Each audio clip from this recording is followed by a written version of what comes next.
2022 թվականի հուլիսի 31-ի առավոտյան ժամը մոտ 5-ի սահմաններին Toyota Camry տեսակի ավտոմեքենան հանկարծ սկսում է կտրուկ արագություն հավաքել։ Մի քանի վայրկյան անց մեքենան սարսափելի արագությամբ դուրս է գալիս ճանապարհից եւ բախվում պատին։ Երկու դեռահասներ 20 եւ 19-ամյա տղաները տեղում մահանում են։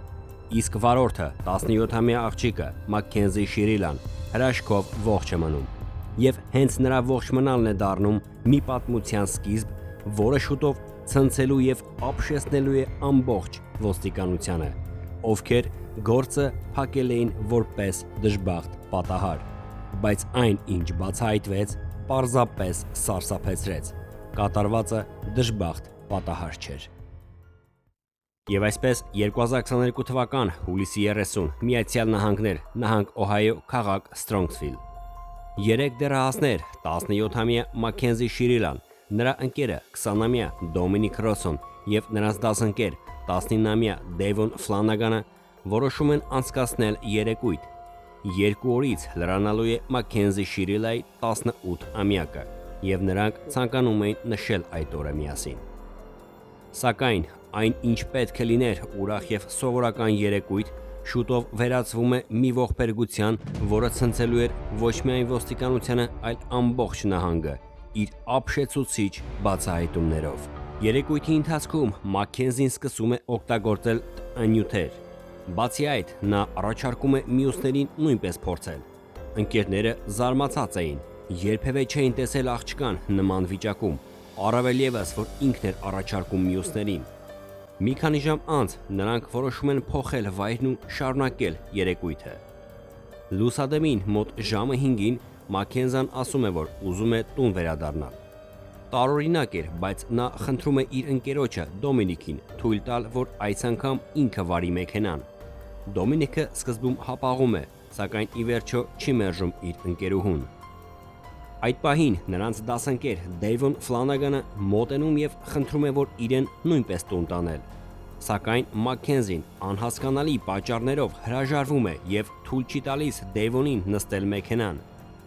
Դոմինիկը չհամաձայնվելով այդ որոշման հետ միջամտում է եւ պնդում, որ Դեյվոնը գա իրենց հետ։ Եվ վերջի վերջո երեքով նստում են ավտոմեքենան եւ որոշում իրենց ճակատագիրը։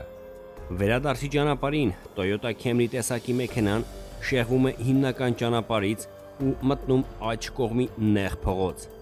Այդ ճանապարհը տանում էր դեպի Տեաձև խաչմերուկ, որն ավարտվում է գործարանի հաստ աղյուսե պատով։ Մի քանի վայրկյան անց ավտոմեքենան հանկարծ սկսում է կտրուկ արագություն հավաքել։ Վայրկյանների ընթացքում մեքենայի արագությունը հասնում է մոտ 160 կմ/ժ եւ այդ բարձր արագությամբ այն բախվում է գործարանի պատին։ Այդ պահին կատարվածը ոչ ոք չի տեսնում։ Միայն մոտ 50 րոպե անց անցորդներից մեկը նկատում է պատի մոտ մետաղե ջարդոնի վերածված մեքենան եւ անմիջապես զանգահարում ոստիկանություն եւ 911։ Սակայն արդեն ուշ էր։ Երկու երիտասարդները Դոմինիկը եւ Դեյվոնը տեղում մահանում են։ Իսկ 17-ամյա Մաքքենզին հրաշքով ողջ է մնացել։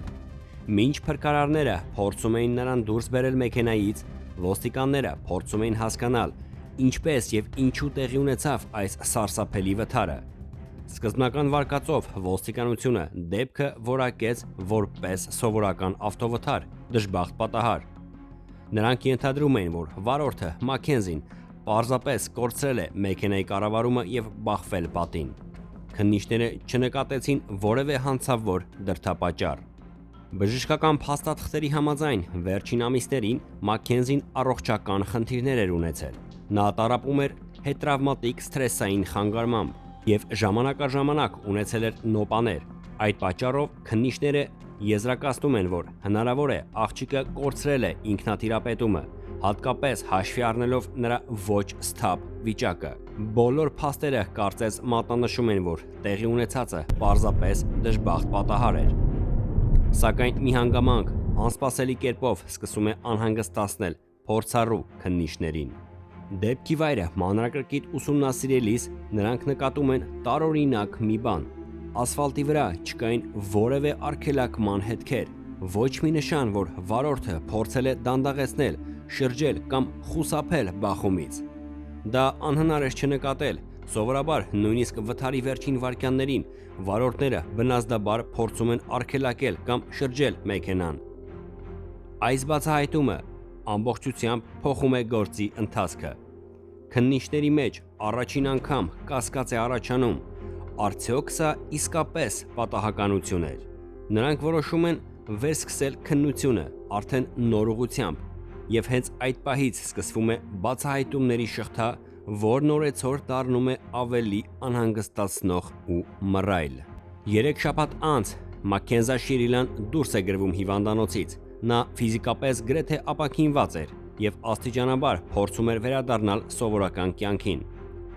Բոլորը նրան վերաբերվում էին կարեկցանքով, բոլորը ցավակցում էին նրան, հասկանալով, որ նա կորցրել էր իր սիրելիին եւ մոտ ընկերոջը։ Սակայն ժամանակի ընթացքում սկսվում էին ի հայտ գալ տարօրինակ փաստեր Մաքքենզի վարքագծի մասին։ Չնայած որ նա կորցրել էր իր ընկերոջը, նրա սոցիալական ցանցերում, Instagram-ում եւ Snapchat-ում սկսեցին հայտնվել ուրախ լուսանկարներ, տեսանյութեր եւ գրառումներ, որոնք բացարձակապես չէին համապատասխանում վիշտ ապրող մարդու հոգեվիճակին։ Որոշ հրապարակումներ նույնիսկ ակնարկում էին նյութերի օգտագործման մասին, որոշները լի էին ինքնագովասանքով ու ցուցադրական պահվածքով։ Շուտով նա կրկին սկսում է մասնակցել երեկույթների։ Դրանցից մեկի ժամանակ Մաքքենզին հագել էր սև եւ կարմիր երանգների հագուստ, որի գունային համադրությունը եւ ոճը հիշեցնում էին արյունոտ մարմնի պատկեր։ Նրա արտաքին տեսքն ու պահվածքը կարծես խորհրդանշում էին հենց տեղի ունեցածը, այն ողբերգությունը, որից նա էր միայն ողջ մնացել։ Այս ամենը սկսում է լուրջ անհանգստացնել ոչ միայն զոհվածների ընտանիքներին, այլև քննիչներին, ովքեր սկսել են հետևել աղջկա վարքագծին։ Բայց դեռ չկար որևէ հստակ ապացույց կամ փաստ, որ տեղի ունեցածը դժբախտ պատահար չէր։ Մաքքենզին իր հերթին կարծես լիովին համոզված էր, որ ամեն ինչ ավարտված է։ Նա հավատում էր, որ բոլորն ընդունել են դեպքը որպես դժբախտ պատահար եւ գործը փակված է։ Սակայն իրականում ամեն ինչ նոր է սկսվում։ Եվ օրեր անց ամեն ինչ փոխվում է, երբ իր սիրելի Դոմինիկի եղբայրը Ջեյմս Ռոսոն մի քանի օր անց գալիս է ոստիկանություն։ Նա քննիչներին ցույց է տալիս մի հեռախոսազրույց եւ նամակագրություն, որ եղել էր դեպքից մոտ 10 օր առաջ։ Այդտեղ Մաքքենզիի եւ Դոմինիկի միջև վեճ է լինում, եւ Մաքքենզին սկսում է սպառնալ նրան, անգամ սպառնում է սպանել։ Սա լինում է բավական, որ ոստիկանությունը գործը նորից բացի, բայց այս անգամ արդեն ոչ թե որպես դժբախտ պատահար, այլ գուցե երկու անձի պլանավորված սպանություն։ Զոհվածների հարազատները պնդում էին, որ տեղի ունեցածը պատահական վթար չէր, այլ սպանություն։ Նրանք վստահ էին, որ Մաքքենզին միտումնավոր է բախվել այդ պատին։ Ոստիկանությունը սկսեց հարցաքննել նրա նախկին ընկերոջը, մտերիմներին եւ ընտանիքի անդամներին։ Նախկին ընկերն ասաց, որ Մաքքենզին հոգեբանորեն այնքան էլ կայուն չէր եւ հնարավոր է, որ նա փորձել է ինքնասպան լինել։ Սակայն քննիչները կասկածում են այս վարկածին։ Վթարի պահին Մաքքենզին եղել է ամրակապված, ինչն էլ հենց փրկել է նրա կյանքը, մինչդեռ տղաները ամրակապված չեն եղել։ Եթե նա ուզեր իր կյանքին վերջ տալ, դժվար թե ամրակապված լիներ։ Դոմինիկի եղբայրը քննիչներին պատմեց նաև, որ Դոմինիկը մի քանի անգամ փորձել է խզել կապերը Մաքքենզիի հետ, սակայն աղջիկը դա չէր ընդունում։ Նա սպառնացել էր, որ եթե Դոմինիկը հեռանա, ապա շատ վատ հետևանքներ կլինեն։ Երեկույթի մասնակից Դոմինիկի ընկերներից երկուսն էլ ոստիկաններին ասացին, որ իրենք նույնպես ունեն նույն Մաքքենզի Toyota Camry տեսակի մեքենայից եւ ասացին, որ այն այնքան էլ արագընթաց մեքենա չէ, որ հեշտությամբ նման արագություն հավաքել։ Դրա համար պետք է անընդհատ գազի ոտնակը մինչև վերջ սեղմել։ Բացի այդ, ճանապարհին արգելակման հետքեր չեն հայտնաբերվել։ Իսկ սա մի բան է նշանակում. ավտովթարը միտումնավոր է եղել եւ լավ պլանավորված։ Չնայած այս ամենին, ոստիկանությունը դեռևս չունի բավարար ապացույցներ, որպեսզի Մաքքենզիին առաջադրվի երկու անձի սպանության մեղադրանք։ Բայց ամեն ինչ փոխվեց մի քանի օր անց։ Մաքքենզիի հայրը զանգահարեց ոստիկանություն ասելով, որ իր դուստրը հոգեպես կայուն չէ եւ վերջին օրերին նրա վարքագիծը կտրուկ փոխվել է։ Նա պատմեց, որ Մաքենզին ցանկացել էր մասնակցել Դոմինիկի հուղարկավորությանը, սակայն ինքը, հայրը, նկատելով նրա անկայուն հոգեվիճակը, արգելել էր նրան գնալ այնտեղ։ Այդ պահից Մաքենզին կարծես սկսել էր իրեն մեղավոր զգալ տեղի ունեցածի համար։ Հոր խոսքերից հետո քննիչների կասկածները սկսեցին վերածվել համոզմունքի։ Թվում էր, որ ոչինչ այլևս պատահական չէր։ Ոստիկանությունը սկսեց մանրակրկիտ ուսումնասիրել գործը, որոշելով ուսումնասիրել եւ վերլուծել Մաքենզի Շիրիլայի բջջային հեռախոսը, գտնելու որևէ հուշում, որը կարող էր բացել դեպքի իրական պատկերը։ Հաջողությունը երկար սպասեցնել չտվեց, եւ այն, ինչ նրանք հայտնաբերեցին, ապշեցրեց նույնիսկ ամենափորձառու քննիչներին։ Հեռախոսի GPS-ի տվյալները ցույց տվեցին, որ դեպքից օրեր առաջ Մաքենզին մոտ 7 անգամ վարել է նույն երթուղով դեպի այն փակուղին, որն ավարտվում էր աղյուսե պատով։ Նա կարծես փորձարկում էր մեքենայի արագությունը եւ շրջադարձերի անկյունները։ Սա հստակ վկայում էր, որ ամեն ինչ նախապես պլանավորված է եղել։ Ավելի ուշ, երբ ուսումնասիրվեց մեքենայի տվյալների ձայնագրիչը, այլ կերպ ասած սևարկղերը, պարզվեց, որ բախման պահին եւ դրանից առաջ մեքենայի գազի ոտնակը սեղմված է եղել մինչև վերջ, իսկ արգելակման որևէ նշան չի հայտնաբերվել։ Սա վերջնականապես ամրապնդեց այն վարկածը, որ տեղի ունեցածը ամենևին էլ դժբախտ պատահար չէր, այլ հնարավոր սպանություն։ Մաքենզիի եւ Դոմինիկի միջև վեճերն ու լարվածությունը այնքան էին խորացել, որ նա գուցե որոշել էր ազատվել Դոմինիկից ամենասարսափելի եղանակով։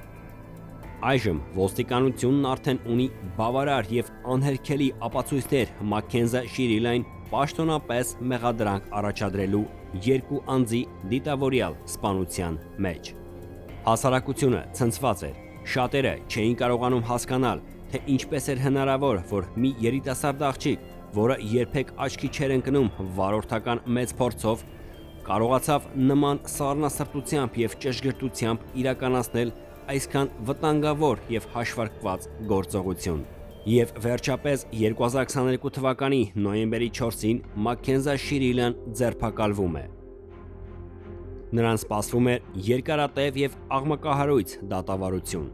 2023 թվականի օգոստոսի 14-ին դատարանը կայացնում է իր վճիռը։ Մաքենզա Շիրիլան դատապարտվում է ցմահ ազատազրկման երկու անձի դիտավորյալ սպանության համար, վաղաժամկետ ազատ արձակվելու իրավունքով։ Թեև նա պնդում էր, որ մեքենան վարելիս իբր կորցրել է գիտակցությունը, սակայն բոլոր փաստերն ու ապացույցները վկայում էին այլ բան։ Այդ օրը նա լիովին վերահսկում էր իր գործողությունները։ Դատավորը իր խոսքում դիմելով Մաքենզին ասաց հետևյալը. «Դուք պատասխանատու վարորդից բառացիորեն վերածվեցիք դժոխքի անիվների վրա։ Միայն դուք որոշեցիք մեքենան կտրուկ արագացնել մինչև առավելագույն արագությունը եւ բախվել պատին։ Այդ օրը ձեր նպատակն էր սպանել երկու անձի։ Մի բան, որը դուք նախապես պլանավորել եք։ Սա սպանություն է, ոչ թե դժբախտ պատահար»։ Մաքենզա Շիրիլան հնարավորություն կունենա դիմել վաղաժամկետ ազատ արձակման ոչ շուտ, քան 2037 թվականին, եթե իհարկե դա նրան երբևէ հաջողվի։ Բարեկամներ, շնորհակալություն ուշադրության համար, կհանդիպենք ցտեսություն։